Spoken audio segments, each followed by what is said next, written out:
प्रविश्य मम वाचमिमां प्रसुप्तां सञ्जीवयति अखिलशक्तिधरस्वधाम्ना अन्यांश्च हस्तचरणश्रवणत्वगादीन् प्राणान् नमो भगवते पुरुषाय तुभ्यम्. We are continuing the discussion on the Bhagavata. So today's central focus is on Bhakti and Jnana, one goal, two paths.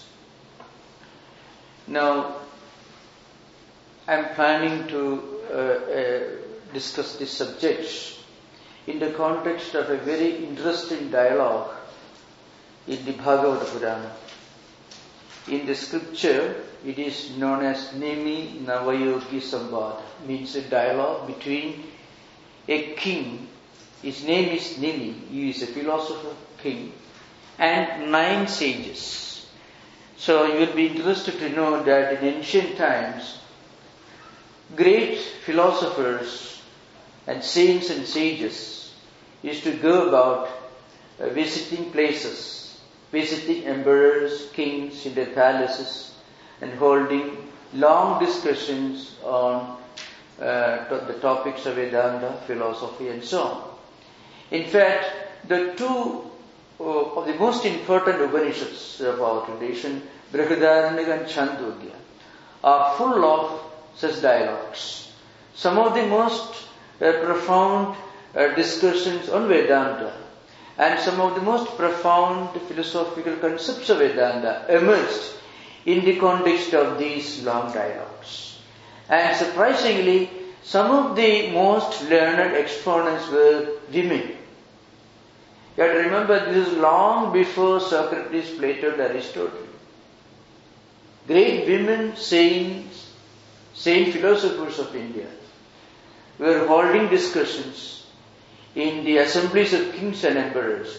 In the Brihadaranyaka Upanishad, for example, there is a reference to great philosophers coming from what is now Afghanistan, coming all the way to a city near Patna, near Devghar, near the Mithila district, in the border between Bihar and Bengal, is within Bihar state, holding discussions.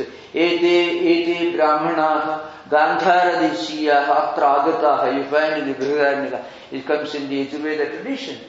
These great scholars are coming from where? Kandahar, today's Afghanistan, Kabul. So that is the antiquity of this tradition. So 9 sages were visiting a king, a philosopher king in his palace. So Kavir Andariksha Prabuddha Pippalayanaha Avi Hotrod Gumilas Chamasa Karabhajanaha. The long list is given in the Bhagavata Purana. The names of these great saints and philosophers. Hari Andariksha Prabuddha Pippalayana Drumila Chamasa Karabhajana. They visited this king. Then this king puts some questions to them. And one of the important questions put to them is, who is the highest devotee? Who is the most exalted spiritual seeker, devotee of God? Now this comes in the Ekadasha Skandha. And Ekadasha deals with philosophy, Advaita, Vedanta, Vedantic subjects. So, in this discussion, one important question, not the first one, is who is the most exalted devotee? So, Antariksha, the third in this list of the sages, answers this question. The answer given is very interesting. Sarva bhudeshu yapashyet bhagavat bhavam atmanaha bhudani bhagavadi atmani esha bhagavatottamaha. So bhagavatottama means, let us say, the most exalted devotee or the most exalted mystic. Well, those of you who are not familiar with the Bhagavata tradition, think of a man like St. John of the Cross or maybe St. Teresa of Avila, of the great mystics of the Eastern, the Russian Orthodox tradition, like the humble pilgrim mentioned in the Way of a Pilgrim, who saw God everywhere, who lived in the realm of Christian experience, as St. Augustine defined it, the city of God, in a state of perpetual awareness of the reality of God, in a state of perpetual prayerfulness. Who is that devotee? This is one important question. The answer is Sarvabhudeshu yat pasyet bhagavat bhavam atmanaha. The one who sees the presence of God everywhere and in everything and everyone. And the one who feels and experiences the presence of God, the presence of the whole creation in God. So, the devotee who feels, who experiences the presence of God in everything, everywhere, in everyone, and the one who feels and experiences the presence of God in everything and the presence of creation in God. So he should be able to see all of us in God, and he should be able to see God in all of us. He is Bhagavatanam Uttama, means he is the most exalted, the dearest, and the most highly evolved devotee. This is my view. This is the verdict, the judgment coming from the sage called Antariksha. So who is the one who feels the presence of God in everyone? God as the immanent reality present in all of us. And also the same God as the omnipresent, the all-pervading reality. Seeing God in all of us and seeing all of us in God. He is the most highest evolved devotee. This is nothing but Advaita. So Aham Brahmasmi Tattvamasi. And you see, there is a common misunderstanding. That's the most tragic and also the funniest part of Advaita.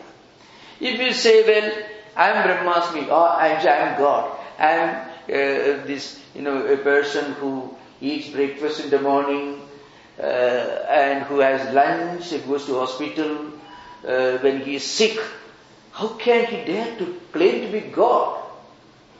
This is a very ridiculous interpretation. What it says is, in me, there is one invisible, non-physical, transcendental, divine spark present in all of us. It is not the body, this mind, this intellect, or these vital energies. It is the inner reality, the immanent reality, the divine spark present in all of us, which enables us to live, work, and breathe in this world. So that immanent divine reality is what is implied here. So in that sense, God is present in all of us. Not that we are God in the anthropomorphic sense or monotheistic sense. In the Advaitic or non-dualistic sense, when we say Aham Brahmasmi or I am the Brahman, the idea is, in me there is one transphysical, there is one transcendental, divine reality which is behind body, mind, intellect, thoughts and actions, but which is really beyond all of this. That divine reality is the omnipresent reality. So this is the answer given by Antariksha. So who is the highest devotee? The one who experiences the reality of Advaita, the reality of the transcendental, immanent, and the omnipresent or pervading dimension of the spiritual truth. He is the highest devotee. You cannot be a devotee if you see, well, I have to go to my temple every day, perform a ritual, otherwise that God will be angry with me. Or if I give him another name, he'll be angry with me. So that's why Vivekananda said, the infinite oneness of the soul is the eternal sanction of all morality, all ethics, and all good actions. Vivekananda considered Advaita or non-dualistic philosophy as the most universal and transcendental ethical doctrine. You can't do harm to another person because there is no another one really speaking. You can't love God on the one hand and hate all others on the other. Then, after expounding this highest aspect of devotion, then Antariksha comes down one step below, which he says, what about those who cannot feel the presence of God everywhere and in everyone and everything? What about those who are still evolving? So he says, Ishware tad adhineshu balisheshu dishutsucha prema maitri kripa upeksha yat karodi sa madhyamaha. Madhyamaha means those who are still progressing, evolving, when meditating every day in the morning, in the evening, going to church or a temple or any place of worship, trying to do good things, reading scriptures on a regular basis, trying to practice some higher ethical spiritual values every day. But not having reached the highest stage. That person is called Madhyama Bhakta, means the intermediary stage. Still evolving, still progressing, but gradually moving towards a higher goal. What he or she should do. That's the next verse.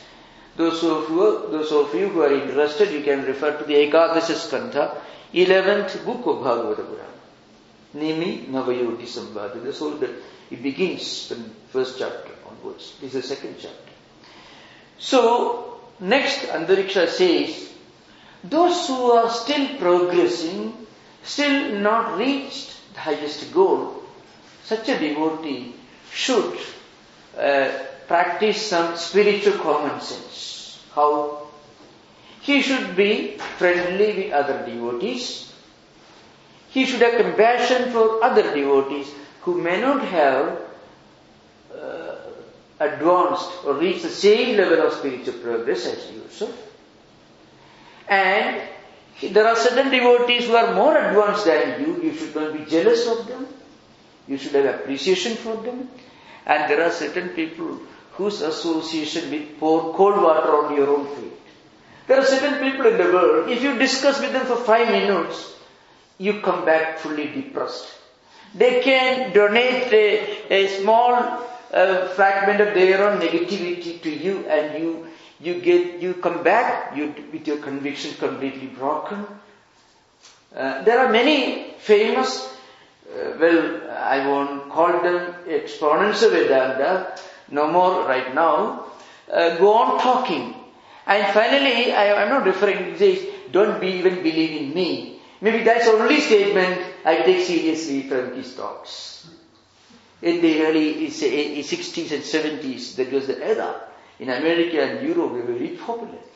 They will break every single conviction you have in your mind. If you are following one spiritual tradition, or if you follow any tradition, any religion for that matter, there are also great men and women who don't follow any of the conventional religious practices, but still spiritual. You can be spiritual without actually following any religious tradition as defined in the conventional language. But if you read their books, listen to them, you come back empty-handed. All your bank deposits empty and nothing in your bank account.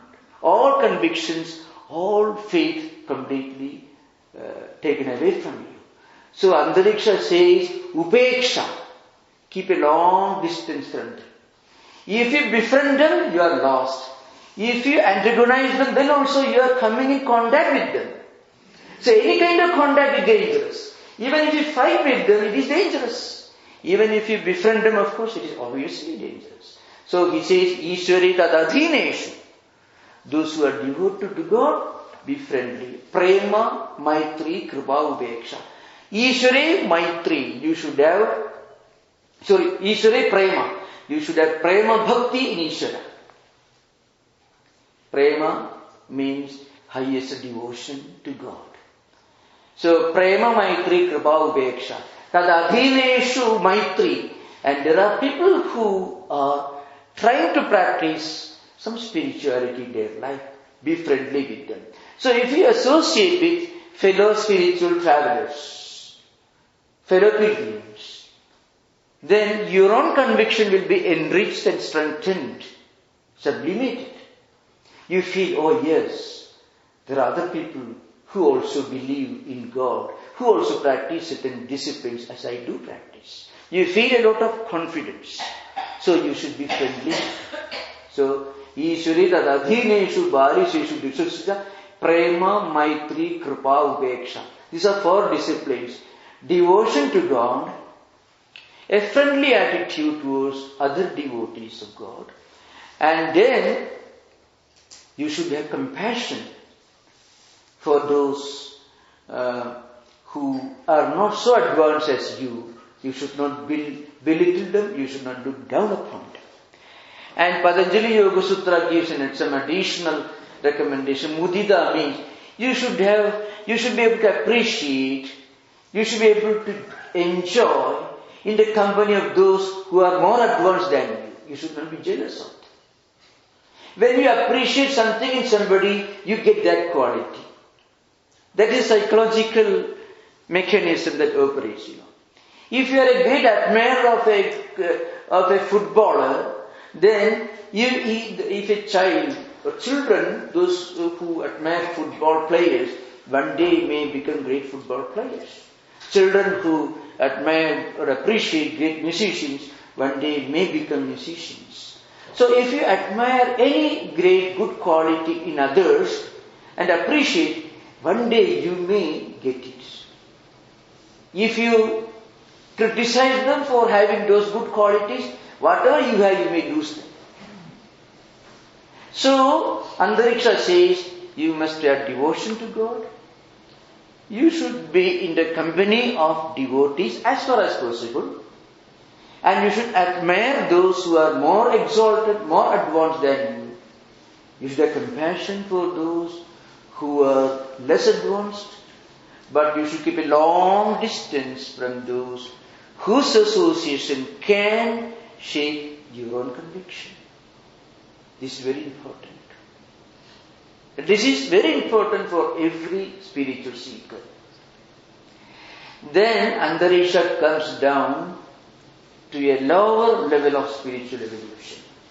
He is not condemning them. He says, Archayam eva haraye pujam cha saddhaye krade na jagat bhakteshu chanyeshu yak karodi sa prakritaha. So prakrita means prakritehe prathama bhava means the first stage in evolution. Like kindergarten or maybe lower primary school, early stage of your education. You are not wrong, but you have to go beyond that. You don't end your education in the kindergarten. But you cannot have any education if you don't start with the kindergarten when you are small. So there are devotees who will worship God in a temple and get everyone outside. They see God, the temple is a place where God lives. In fact, in Bhagavad Purana, Lord Krishna says, my most preferred residential place is the heart of the devotee. That is a permanent address of his, green card. The permanent address of God in the heart of the devotees. Not a temple or a church. Of course, you have to associate the place of worship with God, the beginning, true. But you should also be able to experience the presence of God outside the place of worship, the presence of God, Brother Lawrence, you can see. Many wonderful books are found in all traditions, in every religious tradition. Those who have gone beyond the mechanical, the early part of spiritual evolution, they see God not only with eyes closed within their own heart, with eyes open, they can see every place as a residence of God. So, Archayameva haraye pujam sa saddhaye kare. They will do worship with great concentration in the temple. But outside, they think they do whatever they want. Well, Antariksha is not condemning them. He says, it's okay, but it's only kindergarten, the primary school. You should go beyond that. So, you find these three important verses in the Bhagavad Purana. Incidentally, in the Bhagavad Gita, in the 12th chapter, Bhakti Yoga, in the 8th verse is also similar. Mayyeva mana adatsva mai buddhim nivesya nivasishyasi mai eva ada udhirna samsaya. So, he says the 8th verse of the 12th chapter, the highest devotee is one who has dedicated himself or herself to God, and God lives in their hearts, and they live in God. This is nothing but Advaita. Now, in the Bhagavata Purana, there are some very striking verses where Lord Krishna is so absolutely unconventional, so open. He says, Aham sarveshu bhudeshu bhudatmavasthita sada tam avajnaya mam maktya kurude archa vidangana. Aham sarveshu bhudeshu. See, he says, Lord Krishna himself says, I am residing in the hearts of everyone. And those who believe that I reside only in a place of worship, in an image or a picture, and not outside, their worship is in vain. You may raise the question, then what about external rituals? External rituals are essential, most important. We cannot make one inch of progress without external rituals. Because our mind and the senses are always moving forward, moving outward to various external objects. So this mind should be turned towards something internal. We should withdraw, or we should at least give a counter focus to our mind and senses. For that we need an object. It can be a picture, it can be a temple, it can be an image, it can be a photo, it can be anything. And first we consider that image, pratika or pratima. Pratima means image, pratika means symbol. It's a much wider concept. So we need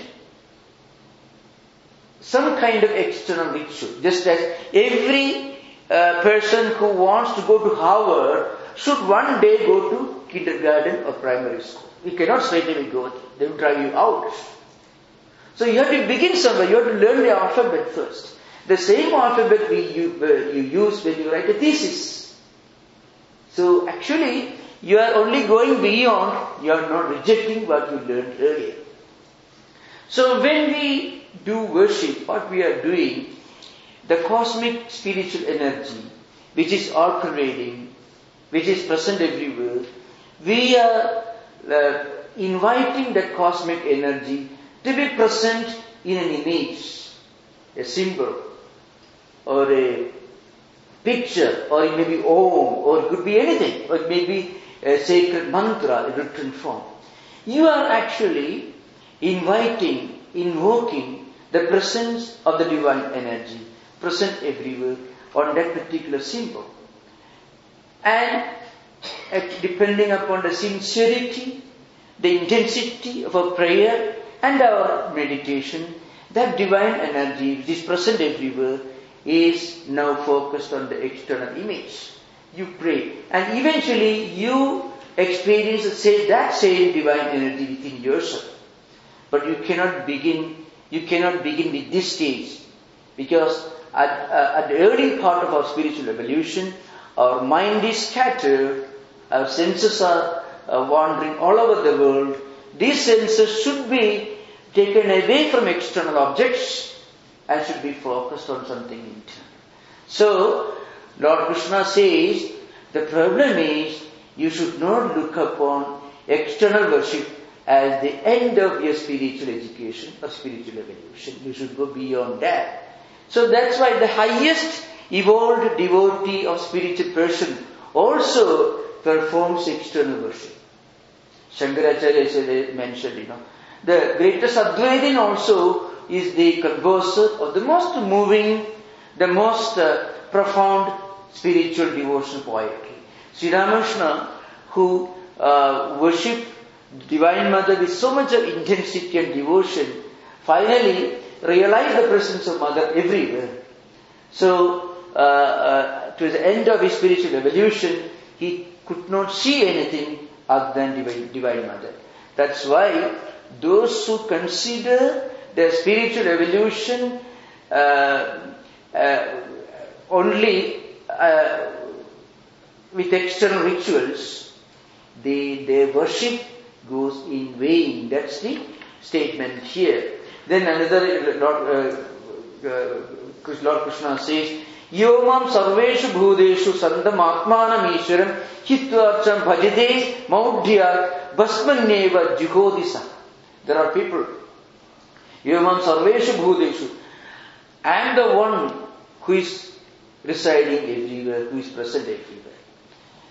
Giving up or ignoring that reality, the omnipresence of the divine, the fact that the divine reality is present everywhere, those who completely ignore this and then go on performing external rituals, their external rituals won't have any effect. That's why most of the mantras, puja mantras, begin with the external and eventually culminate in the experience of the same divine within the devotee's heart itself. So a worshipper of God should become almost like God, whom he or she worships. So, yad bhavayati tad bhavati. Whatever you concentrate on, that you become. So if you go on meditating for years and if you are a monster, then it is a bad name for the God whom you worship. You are giving a bad reputation to the God. If a person who go on practicing meditation and spirituality and whose life is totally devoid of compassion, tolerance, understanding, then it's a bad reputation even to the very God whom he claims to worship. That's why Lord Krishna says, Hitvarcham bhajade maudhyam bhasmanneva jigodisa. Means, you have seen this Homa here, Homa practices, fire sacrifices, you burn the fire and you offer things in that burning fire. Suppose you offer this ghee or butter, all these things, or flowers, all these, if you in a fire is already put out, there is no flame, without lighting the fire, if you go on pouring those things too, it doesn't make any sense. So, or if you just pour the offerings on ashes, dead ashes, without a flame, without any fire, that also is meaningless. So, what you offer should be offered with the blazing fire. And that fire should take this offering to different deities. That Agni is called Yajna Vahaka. So the first mantra in the Rigveda Samhita is Agni Mele Pirohidam. Agnim Ile means I worship the divine messenger. The divine is like a FedEx, this fast service. That's kind of Yajnavahaka. What we offer in the fire Purohidam. Purohida means Pura Gachaditi Purohidam, the one who walks in front of you, who is guiding you, who is taking your offering to different deities. So fire is considered to be Yajnavahaka, the one who takes your offerings to the divine reality, divine Lord. So burning fire is necessary for pouring offerings, not dead ashes. So Lord Krishna says, if you completely forget this omnipresence of the divine reality, and if you forget the fact that God is present in every living being, and if you think that God is only residing in a concrete or marble structure, where He sits there expecting your offerings every week, and if you don't follow His do's and don'ts, He will punish you, or He may reward you depending upon how you respond to His instructions. That kind of religion is not it's not wrong, but it's only kindergarten, the primary school. That's what Lord Krishna says. There are many wonderful aham uchavacha devihi kriyadu pannajayati naiva tushe archidorchayam gudagrama vasinaha. So, again, there are many interesting teachings here. A person who completely forgets the omnipresent, the immanent, the all-pervading dimension of God, and who reduces God to just an image or a symbol living in a place, and who wants to place Him by external rituals alone, without showing any compassion or kindness or humanism towards living beings around. Such a person is not an ideal devotee. He is making a mockery of spirituality. There are many, many strong statements. You can just imagine. I mentioned this yesterday. Lord Shankaracharya says, you cannot love God on the one hand and hate or disregard even the tiniest living creature anywhere else. Because the highest form of devotion is the respect, the compassion that we show to our own fellow human beings. A kind of highest spiritual humanism is what you find in the Bhagavata Purana. Now, in the Bhagavata Purana, there are certain important disciplines mentioned here. One is Abhyasa Yoga. It is technically called Navadha Bhakti. I mentioned the 8th verse of the 12th chapter of Bhagavad Gita called Bhakti Yoga. 8th verse. 9, 10 and 11. These 3 verses deal with different stages in our spiritual evolution before reaching the most advanced stage of devotion. So the 8th verse tells you that if you are a true devotee of the most exalted kind, you will be living in God and God will be living in you. So, Mayyavesha Manas, Mayyeva Manadarsha Mayi Buddhim Nivesaya. Those who are dedicated their heart and their mind to God, I live in them and they live in me. This is the highest stage of spiritual evolution. Nivasishasi Mayyeva. You will be living in me if you have dedicated your mind and God. You can see these levels of spiritual evolution in all mystical traditions of different organized religions. So they go just beyond the framework of conventional ritualistic practices. At the same time, they do not condemn conventional practices. They only tell you that you should do well in your kindergarten, primary school. Then one day you may reach Oxford or Harvard, depending on where you want to go. The 9th verse tells you something very interesting. That's what we are discussing in the Bhagavata Purana. So, 9th verse, Adha chittam samadhadam na shaknoshi mayi sthiram abhyasa yogena tato mam ichhatum dhananjaya. Suppose a person who wants to progress in spiritual life, in devotional life, what he or she should do to reach this highest and most exalted level of devotion? See, at the beginning, we begin our spiritual life by, let's say, spending a few hours every day for spiritual practices, or maybe 1 or 2 days every week or every month. We celebrate some festivals, we practice some vows, some traditional rituals. That's what we do. So this is the beginning. But how to reach the highest level? The highest highest form of devotion is called Parabhakti. So one interesting aspect of Parabhakti is when you reach this highest devotion, your mind naturally, spontaneously flow towards God without any effort. If you do something with any effort, it means there is a problem with you. Because whenever we have to do something with a great effort, then it's not natural to us. It's not spontaneous. When it becomes so natural, so spontaneous, then there will be total effortlessness. It's called ayatna lelida. It becomes simple, it becomes natural. So Sri Ramakrishna could not live without thinking of Divine Mother.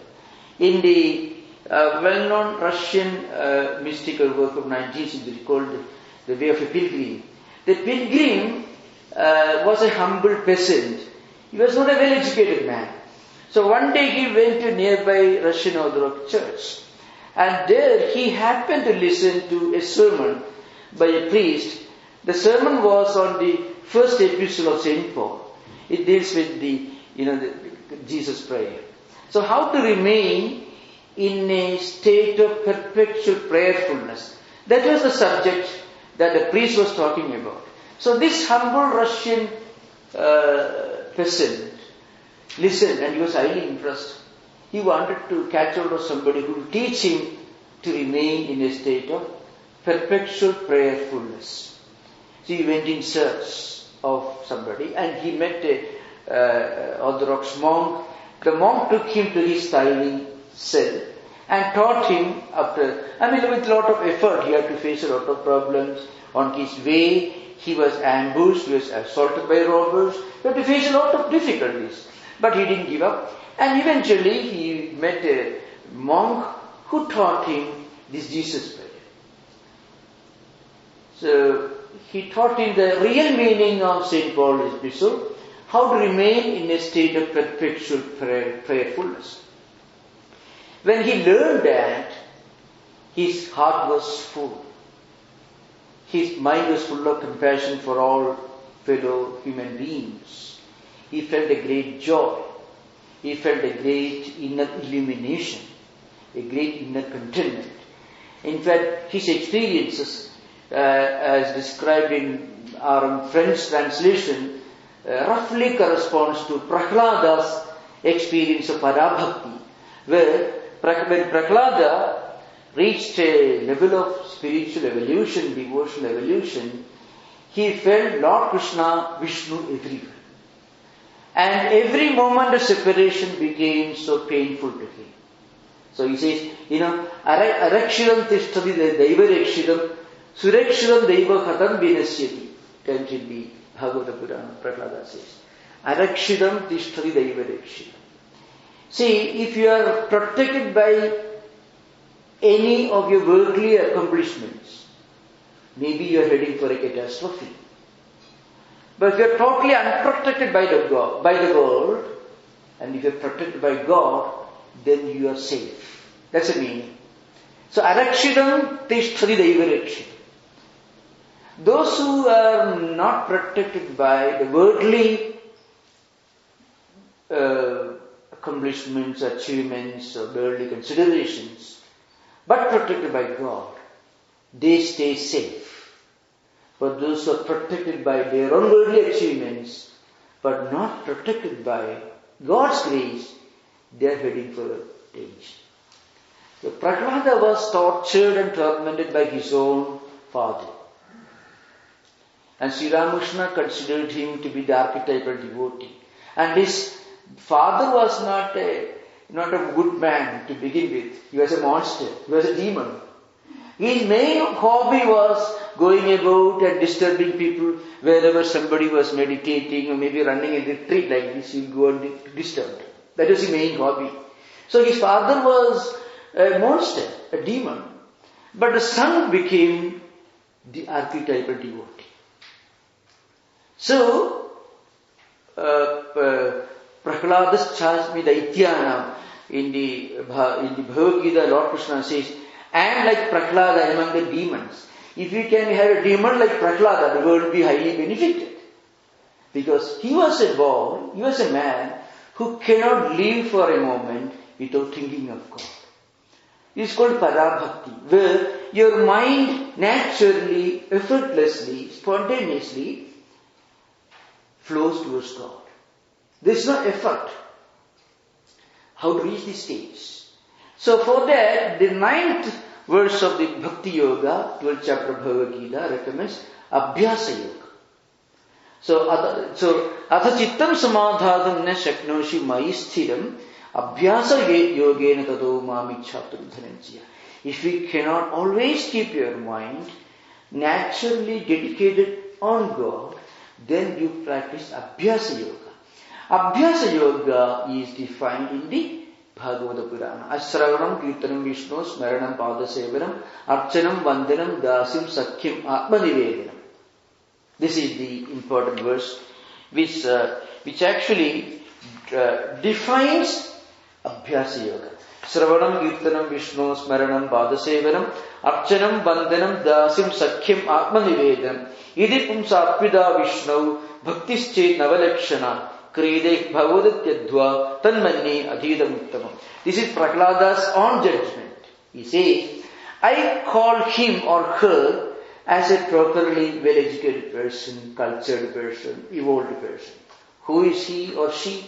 See, the one who practices devotion by hearing about God, by singing about God's greatness, by remembering of God in the midst of his duties, responsibilities and everyday activities, and who practices devotional disciplines like puja, and then who practices some attitude of human relationship with God. This means you are actually sublimating the natural human relationship to a spiritual dimension. This is a very interesting recommendation in the Bhagavata Purana and supposed to be highly practical, and this can be practiced by any person. So, either you can consider yourself to be a friend of God, a servant of God, or if you are that highly evolved type, you can consider you to be the father or mother of God, or a neighbor. Some kind of natural human relationship you practice in your relationship with God. That gives you the feeling that God is not just a word or an idea, but a living reality. And then only actually we begin our spiritual life. Then, one important characteristic of this kind of devotional practice is you are always in a state of inner serenity. Nityotsvam bhavatyesham nityasri nityamangalam. Then, one advantage is all your negativity is completely wiped out. Our attitude towards life, towards others, and towards the whole world becomes a very positive attitude, full of serenity and inner joy. It is called Navadha Bhakti, the ninefold Bhakti. That's what we are going to discuss today, because this is a very, very important subject. Now, I think we will have interaction for 15 minutes now. If you don't want interaction, I shall go ahead with the discussion on Navadha Bhakti.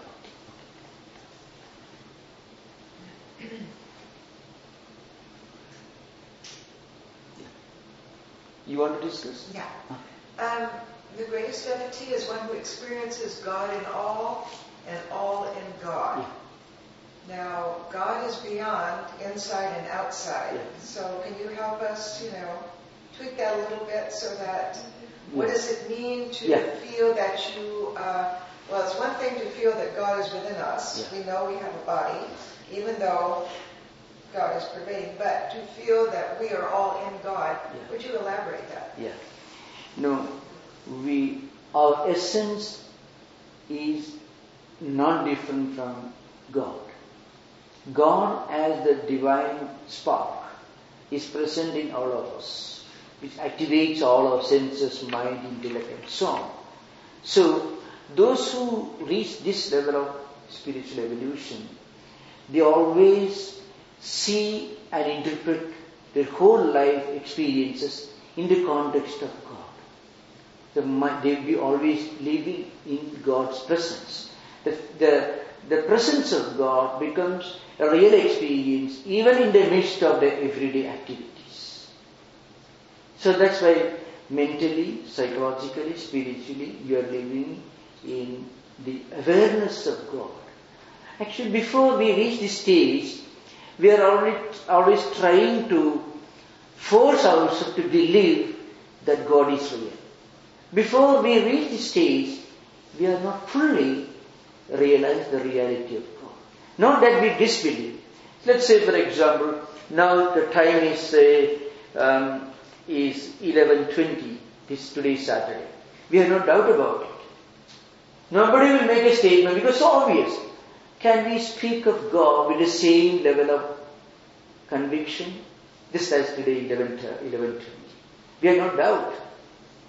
The very fact that there are so many systems of philosophy, of devotional philosophy, is a proof that many of the philosophers have not reached this stage. Even philosophy is an approximation to explain something which is actually beyond philosophy. So long as we reach this level of prapatti or self-surrender, we are only struggling to convince ourselves of the reality. So the important point here, Maharaj, is living in God is really a mental thing.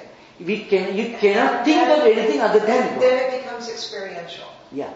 Actually, when it becomes experiential, it becomes really mental. Mm-hmm. See, what is psychological is not always experienced. What is spiritual is experienced at the psychological level, intellectual level, physical level also.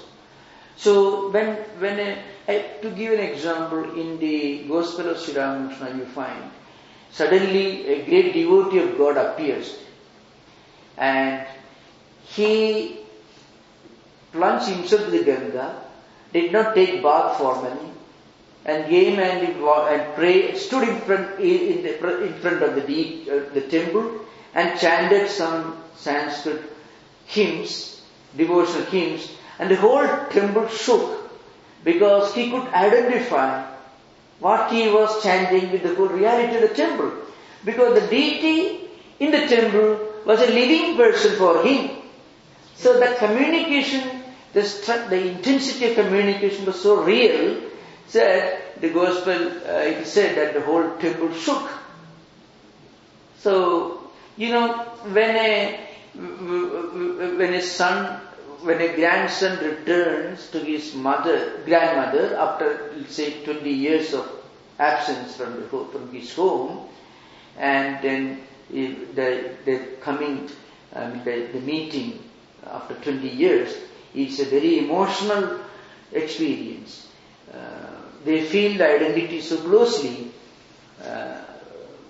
Like that, a true devotee feels the reality of God so intensely that there is no effort in his devotion.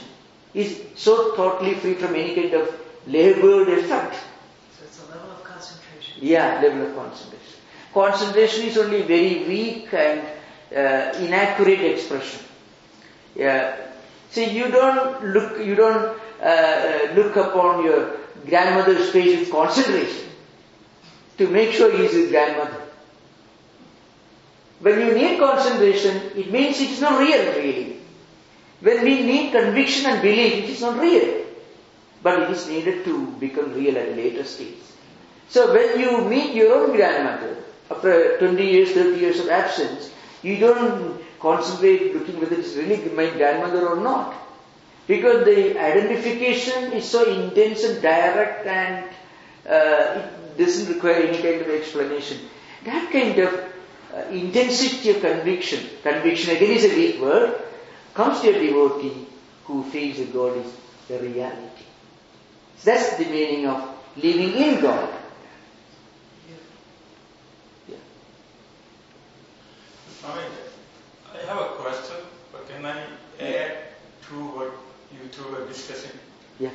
If you are truly Advaita or non-dualist, but if you only believe that God is in me and you in her, then God is separate from you. Yeah. No. That's a duality. No. You are trying to, I come to that. You are trying to analyze Advaita with the logic, and Advaita is beyond logic. Advaita is Anubhavaika Vedyam. It can only be experienced. The highest Advaiti, how does he spend his time? I can give, for example, there was one great Shankaracharya, Sringeri, Chandrasekhara Bharati, who actually wrote a commentary on Vivekachudamani in Sanskrit. He was known to be a person of the highest Advaitic experience. So a professor of Sanskrit went to see him, and he thought, well, Chandrasekhara Saraswati will be sitting there, staring at something. And he reached the temple. At that time he was performing Arati, Chandramaulishwara temple Arati. The professor was disappointed. I wanted to see an Advaiti, a non-dualist. Here is a person who is doing this Aratriya, this ritual. He was terribly disappointed. After the next day he discussed with this Swamiji. So Swamiji, you are performing these rituals, but you are an Advaiti. Well, then what should I do? So a person who has reached the highest Advaitic experience, he also will be spending his time reading scriptures. Not that he needs scriptures for his own understanding, but that's how his senses, body, mind functions due to prarabdha karma vishesha. See, a professor, you may be even Einstein. Suppose Einstein is sitting in the library, he also will pick up a book from the shelf and read a book on physics, most natural. He doesn't require that book to read just as a student needs it. If you have come from India with a scholarship, you read that book with great intensity, concentration. You have to secure a PhD. But Einstein doesn't need it. He may have written the book actually.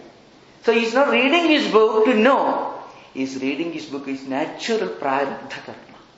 So even the highest Advaiti will be spending his time, his vyavahara, his karma vyavahara, his mano vyavahara, activities of mind, intellect will be naturally engaged in activities according to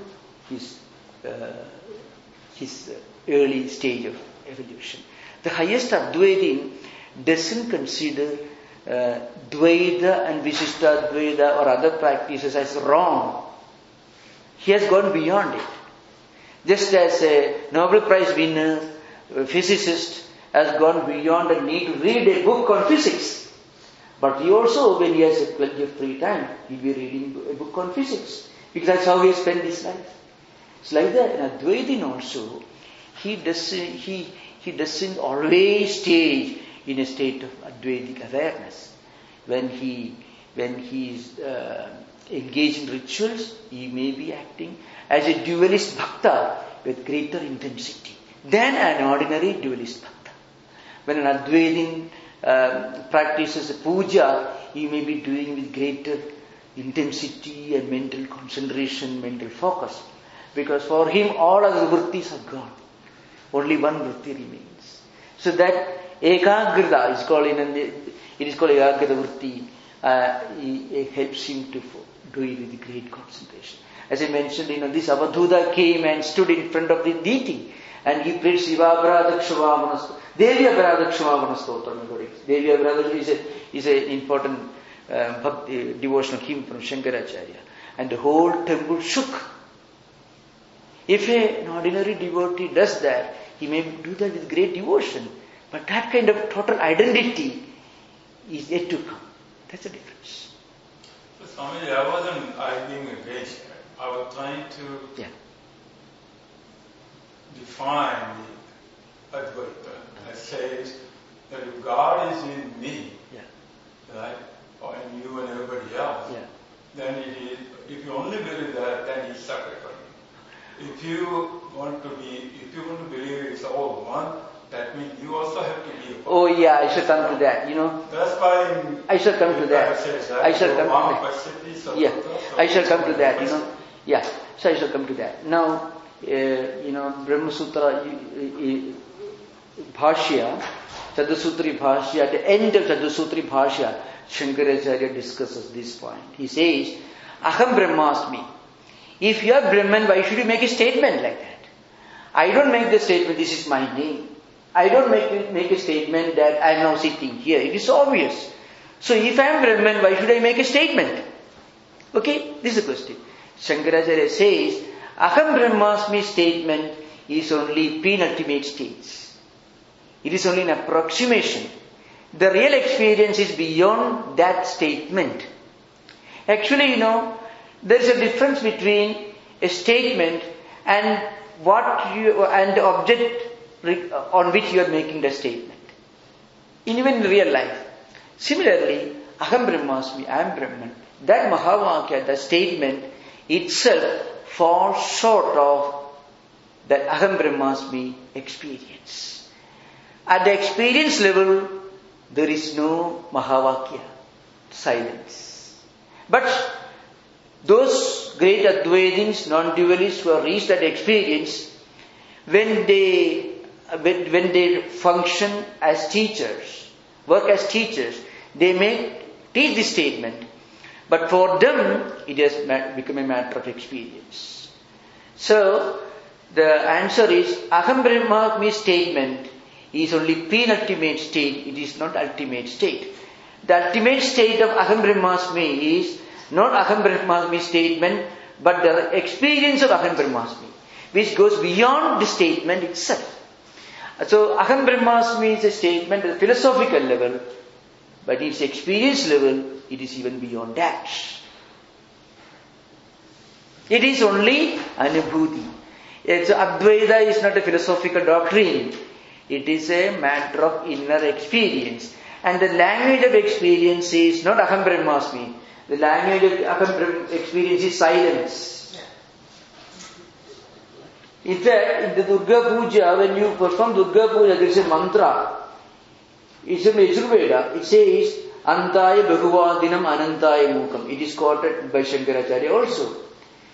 The language of the infinite is silence. The language of finite is verbosity. You can write 10,000 volumes on the relative, but you cannot speak one word about the transcendental. The language by which you explain the transcendental is silence. So, Anandaya Bhagavadinam, Anandaya Mukam. That's why the non-dualistic experience of the reality of God as being present everywhere is beyond any kind of epistemological tools. It's called Sarva Pramana Vadhi. Pramana means epistemological tool. There are 6 pramanas in Advaita, 10 pramanas in the Purana state, 5 pramanas for Prabhagara Bhattamimamsa, 4 for Nyayiga, and 3 for like that. There are Pratyaksha, Anumana, Vamana, Sabda, Arthavati, Anubalabdhi. These are the 6 epistemological tools of Advaita Vedanta. Shankaracharya says this Advaitic experience cannot be defined, explained, described, or even thought about or verbalized. So Sarva Pramana Avadhi. It is beyond any kind of verbal explanation or statement. So that's why Shankaracharya says, Aham Brahmasmi, I am that divine reality. That statement is one step below the level of experience. So when Swami Turiyananda, who actually the founder of the first monastery in the West, I am coming from there, it's our Shanti Asrama. He founded the first Vedantic monastery in the Northern California in 1900. He went back to India after some years. When he was passing away, he went on repeating the statement, Brahma Satyam, Jagat Satyam. There is no word to be negated because he felt the same divine reality everywhere. But again, he was trying to articulate something which is beyond any kind of articulation. So, this is true in all spiritual traditions. The highest mystics reach the highest experience level. They got an experience which they only try to explain, and all scriptures are only attempts to explain what is actually beyond explanation. All 4 Vedas, Bhagavata Purana, Or don't say, oh, the Swami has explained what God is. No, I cannot explain what God is. I can only tell you a few things coming from the scriptures. The experience is for you to achieve. And you can only listen, think, and practice higher spiritual values. Then you reach an experience which again can be only expressed in the language of silence. Okay? Thank you for these profound questions.